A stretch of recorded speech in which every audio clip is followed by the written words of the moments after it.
While the skyline is dominated by the Humber Bridge, the sporting landscape of the area has previously been dominated by rugby league. Nothing new for an Australian. But Richard Garcia has been in England nearly as long as he was in Australia. I came over when I was 15, bright-eyed and, raring to go, and it was a fantastic experience. I was at West Ham for 8 years, which, I pretty much grew up there and did all my footballing there, so, made some really good friends along the way. One of those was Michael Carrick, who came down to East London from the northeast of England and has since moved to Manchester United. Well, we're both away from home, he sort of came over at the same time as me, and, him being from Newcastle, was away from his family and I was away from mine, and, eventually we sort of moved out of digs and lived together and stuff like that, so, we just formed a bond really early on.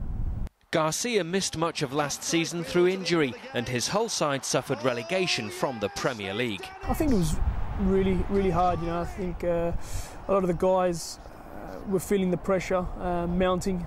It's something that you don't receive as much in the Championship, the 24/7 analysing of your game and the 24/7 pressure of, they've had this many consecutive losses, and it's not something that you try to think about as a player, but when it's put in your face over and over again, I think some of the camp was sort of really feeling the pressure, and I think it kept mounting and mounting. Garcia has adapted to life in England, but the desire to return home remains strong.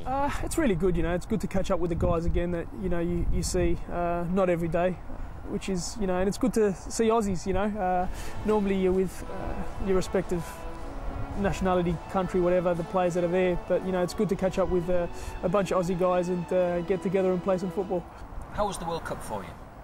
Fantastic, it's something that I think most footballers dream about, something I've definitely dreamed about all my life, and the fact that I got to achieve that was fantastic for me. And of course you've got Spanish parents.